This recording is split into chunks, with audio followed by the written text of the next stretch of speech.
History is full of decisions made in quiet, closed rooms that ultimately killed millions. We know the exact locations where leaders sat around polished mahogany tables to plan devastating invasions, where commanders pointed at maps and ordered the firebombing of cities, and where politicians casually signed papers that sent generations of young men into the meat grinder of industrial warfare.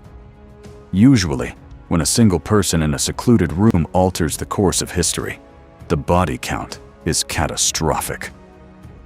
But arguably the most consequential decision ever made in a single room is not famous for the people who died. It is famous because of the hundreds of millions of people who lived. The room was located deep underground, buried beneath a dense forest outside of Moscow. It was called Serpukhov 15.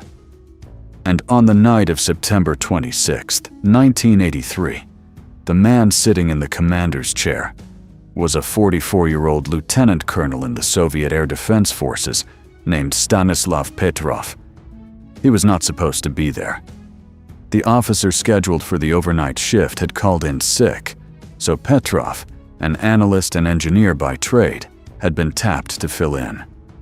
His job was relatively straightforward, if incredibly stressful.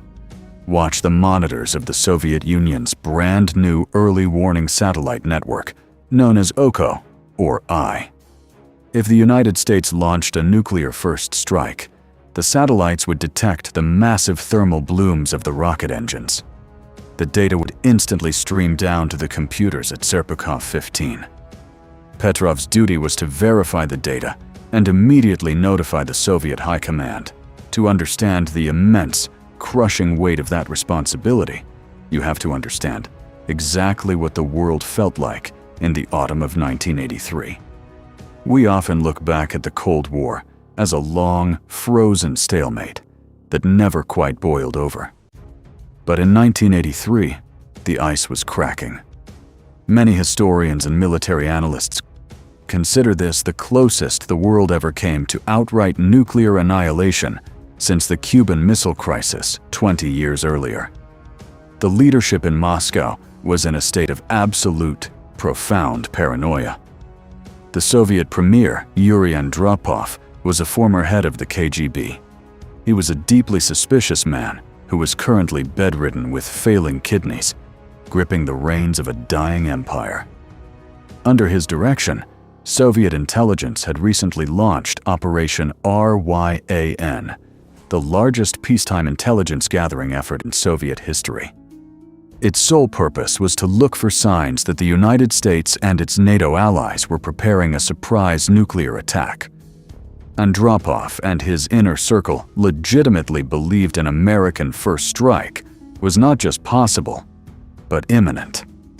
Across the Atlantic, United States President Ronald Reagan had publicly labeled the Soviet Union an evil empire. The rhetoric was hot, and the military posturing was even hotter. The United States was preparing to deploy new Pershing II ballistic missiles into West Germany. These weapons were terrifying to the Soviets. Unlike older intercontinental missiles that took roughly 30 minutes to travel between the continents, the Pershing IIs could reach targets in the Western Soviet Union, including command bunkers in Moscow, in less than 8 minutes. That brief 8-minute window changed the entire calculus of the Cold War. It destroyed the old logic of mutually assured destruction. If the Soviets waited for ground-based radar to confirm that American missiles were incoming, it would be too late. Their leadership would be vaporized, and their own retaliatory missiles would be destroyed in their silos before they could be fired. Therefore, the Soviet military adopted a grim new doctrine: launch on warning. The moment the early warning satellites detected an American launch, the Soviet Union would immediately fire its entire nuclear arsenal. There would be no time for diplomacy, no time for double-checking. The survival of the Soviet state depended on an immediate, overwhelming counterstrike. And just 3 weeks before Petrov's shift, the situation had escalated from theoretical hostility to actual bloodshed. On September 1, 1983, a civilian airliner Korean Airlines Flight 007 accidentally strayed into restricted Soviet airspace near Sakhalin Island. Deep in the grip of their invasion paranoia, the Soviet military assumed it was an American spy plane on a provocation mission. A Soviet fighter jet shot the passenger plane out of the sky, killing all 269 people on board, including a sitting United States congressman. The international backlash was deafening. The Americans were furious. The Soviets, cornered and defensive, doubled down, convinced the civilian plane had been part of a deliberate American psychological operation. The global atmosphere was thick with the scent of cordite. Both sides had their fingers hovering inches above the trigger.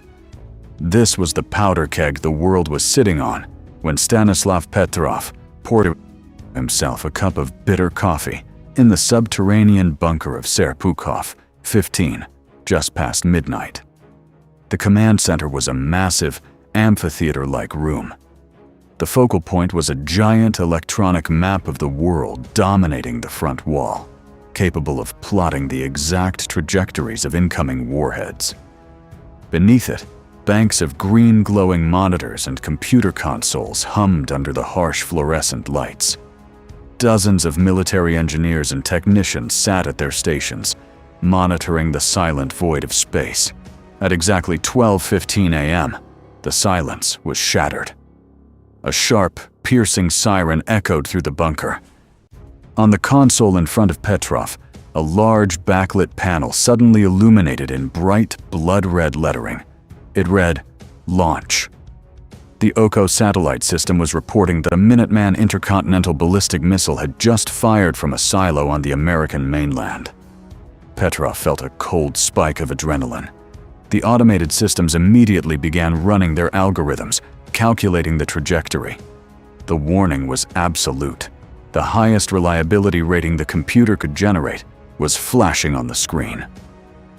According to the multi-million ruble technology designed by the brightest minds in the Soviet defense industry, World War III had just begun. Petrov had strict, uncompromising standing orders. In the event of a detected launch, he was to pick up a special phone and immediately report the strike to the Soviet General Staff. He knew exactly what would happen the second he made that call. The aging, paranoid leadership in Moscow would have roughly 12 minutes to decide whether to authorize a retaliatory strike before the American missile hit its target. Given the geopolitical tension, there was no doubt in his mind. They would launch. He stared at the red letters. He looked at the vast electronic map. Something felt wrong.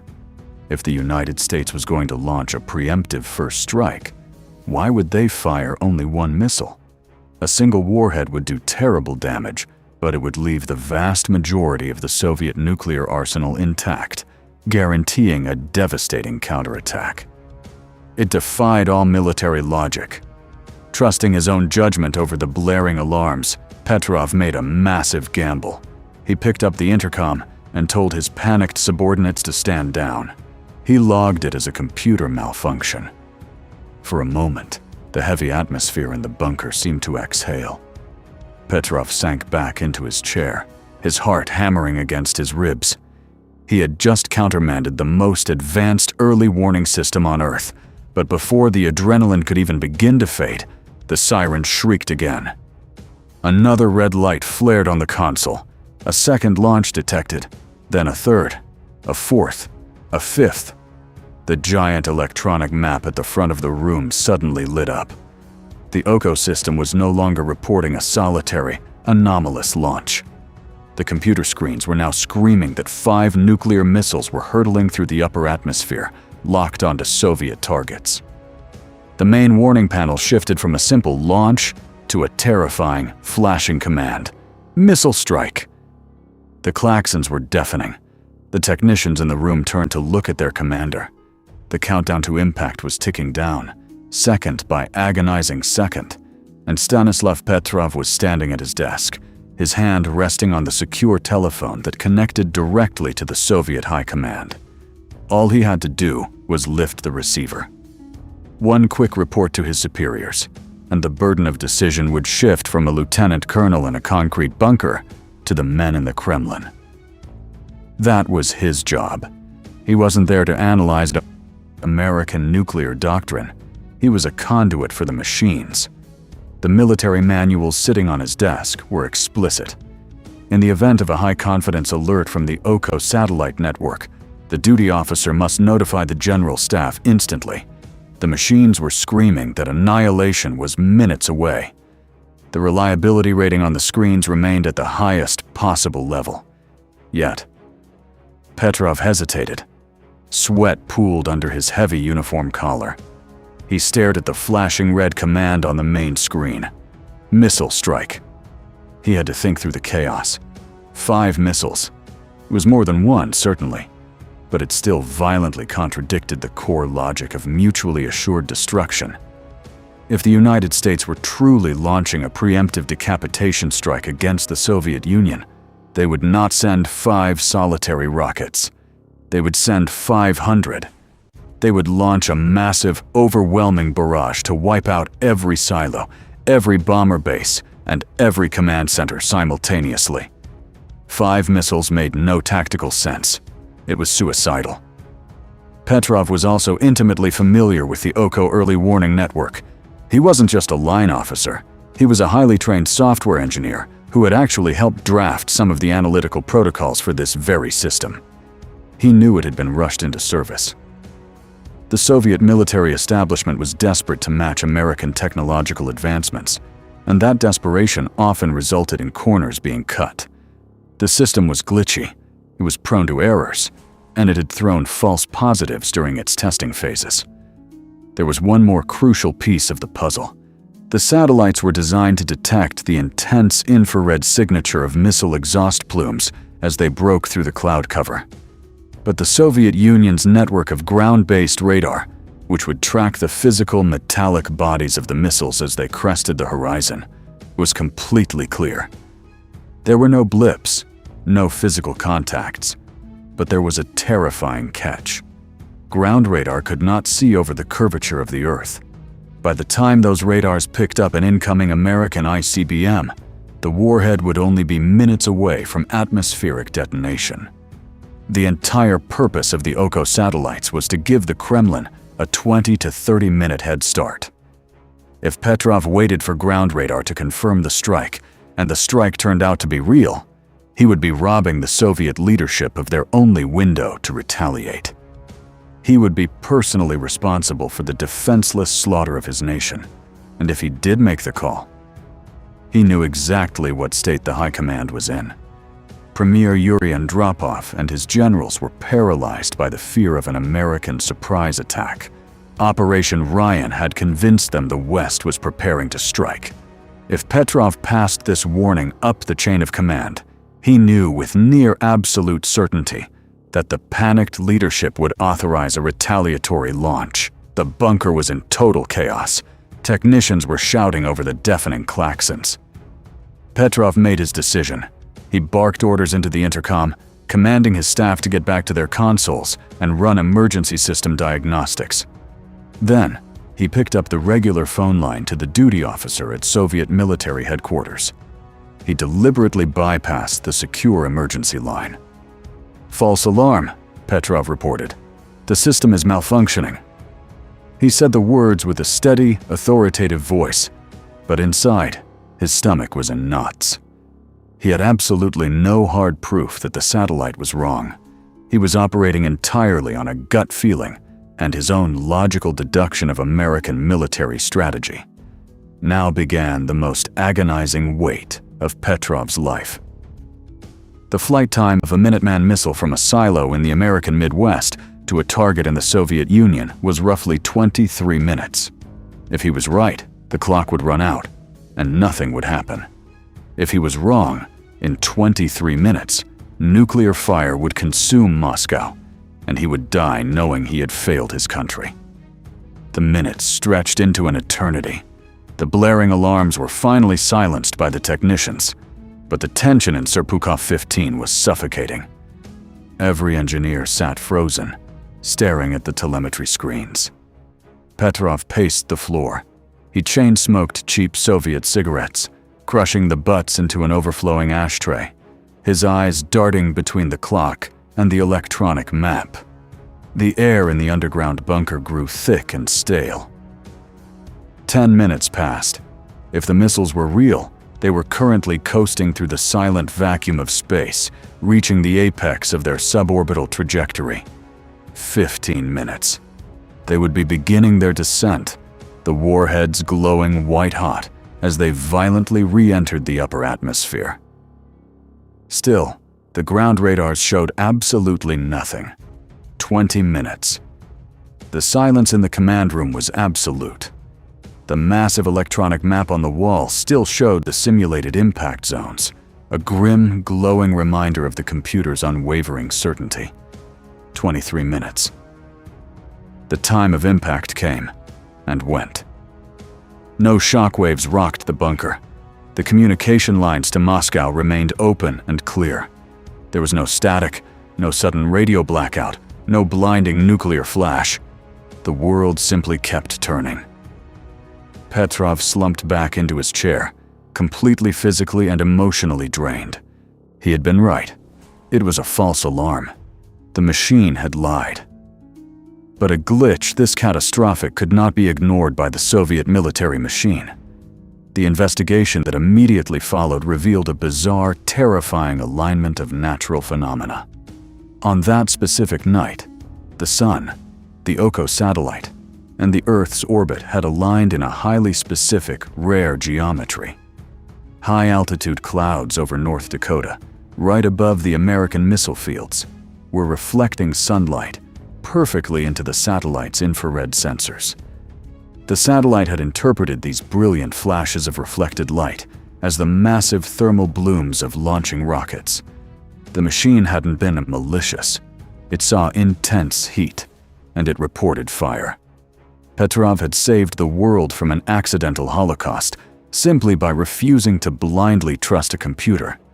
He had prevented the deaths of hundreds of millions of people across North America, Europe, and Asia. But as the adrenaline faded and the heavy steel doors of the bunker opened to admit his superiors, Petrov's personal nightmare was only just beginning. The very institution he had protected was about to turn its sights directly on him, and the Soviet state did not reward men who made their superiors look foolish. The Soviet state did not reward men who made their superiors look foolish. In the immediate aftermath of that terrifying September night, the military apparatus descended on Serpukhov 15 not to hand out medals, but to dissect the failure of their machines. The top brass were deeply embarrassed. Their crown jewel early warning system, a multi-billion ruble marvel of Soviet engineering, had nearly triggered a global apocalypse because of sunlight bouncing off high-altitude clouds. To acknowledge Stanislav Petrov as a savior meant acknowledging that the Soviet military had built a doomsday machine with a fatal flaw. In the rigid, unforgiving hierarchy of the Cold War Soviet Union, admitting systemic failure was simply not an option. So, they found a way to quietly punish the man who had exposed it. Petrov was subjected to grueling interrogations. His commanders scrutinized every second of his shift, desperate to find a breach in protocol. Ultimately, they reprimanded him, not for stopping World War III, but for failing to document the incident in his military logbook while he was busy countermanding the shrieking computer network. He was quickly sidelined, a once promising military career ground to a halt.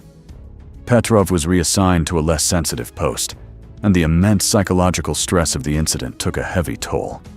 He eventually suffered a nervous breakdown, retiring early on a meager pension. For over a decade, he lived in absolute obscurity in a drab concrete apartment complex outside Moscow, his story locked away in highly classified Soviet archives. It wasn't until the Soviet Union collapsed and the Iron Curtain fell that the truth finally leaked out. In the late 1990s, the world suddenly learned the name of the man who had held the fate of humanity in his hands and chosen restraint. When we look back at the Cold War, it is easy to focus on the sweeping geopolitical forces, the arms races, the proxy conflicts, the grand summits between superpowers. But the reality of history is often much more fragile. All the treaties, all the fail-safes, and all the billions of dollars spent on intelligence meant absolutely nothing in the early hours of September 26, 1983. The survival of human civilization didn't come down to a brilliant political compromise. It came down to a single, overworked officer in a bunker who decided to trust his own intuition over a glowing red screen. Petrov's legacy is a profound warning that remains incredibly relevant today. As modern militaries increasingly integrate artificial intelligence into their command structures and hand over life and death decisions to automated algorithms, the lesson of Serpukhov 15 is stark. Machines can process data at blinding speeds, but they cannot reason. They lack the uniquely human capacity for doubt.